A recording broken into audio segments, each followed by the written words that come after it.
my name is Ramneek Singh, and this task is 2.1p API of uh, full stack development, secure backend services, trimester 1 2025. So, today I'll be walking you through the backend API I created for the robots simulator project of the task 1.1.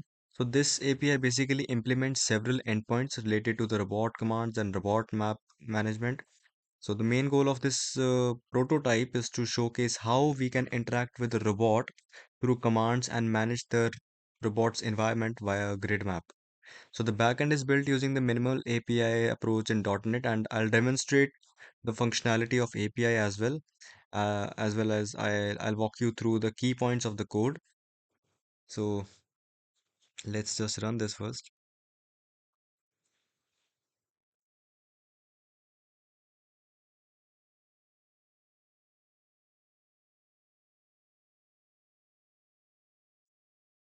So as you can see that it just took us to a new interface Swagger. So let's have a look at this. So it's automatically generated for this API. So it provides a user-friendly interface to interact with our API. So this UI allows us to see all available endpoints. So try out a request and inspect the responses directly from the browser. So we'll be testing out some. So the first one is get. Let's test this. So as you all can see, a simple hello robot message in the test of system health. So mm, let's go to the next one, get robot commands.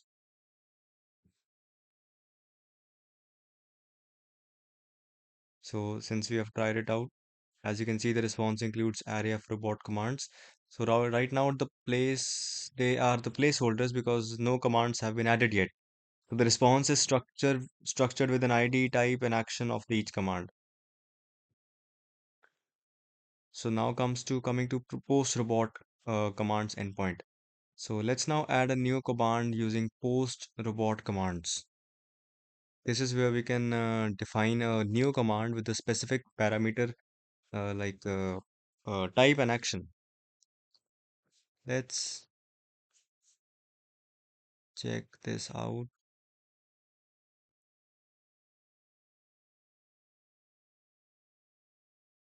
There you go. Now you can clearly see 201 created response. It indicates that the new command was successfully created. So the location of created resource is also included in the response header. Next, coming to get.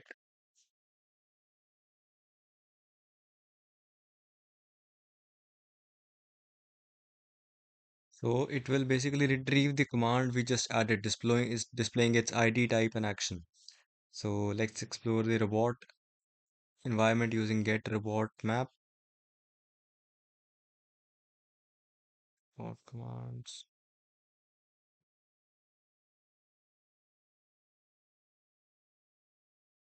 So here we go.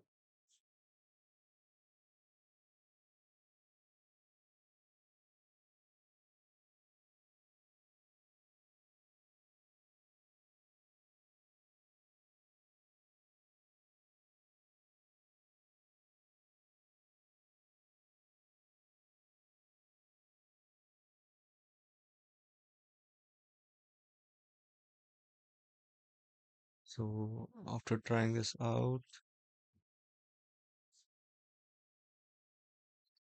so we can clearly see that our API is working. So it confirms that our API successfully manages the robot commands and the maps. So I'll be shortly taking you through the code now. So we have basically used minimal API approach, which means all the configurations and endpoint definitions are directly placed here. First, we define the services required for the application, such as Swagger and and the endpoint explorers.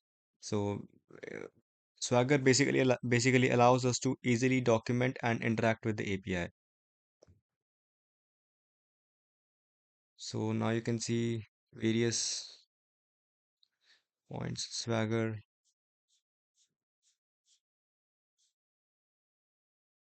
and you can see build.services, add Swagger, add app.mapget, app.mapget, robot commands.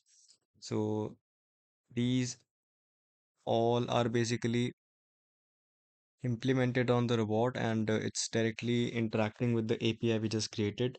So this concludes the demonstration of the API. As you can see that we have implemented the core functionality for the robot command management and robot map handling, including various endpoints for creating, updating, and retrieving robot commands and map data.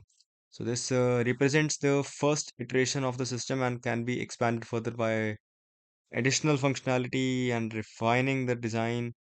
So this was my task. Thank you for your attention. Uh, Thank you.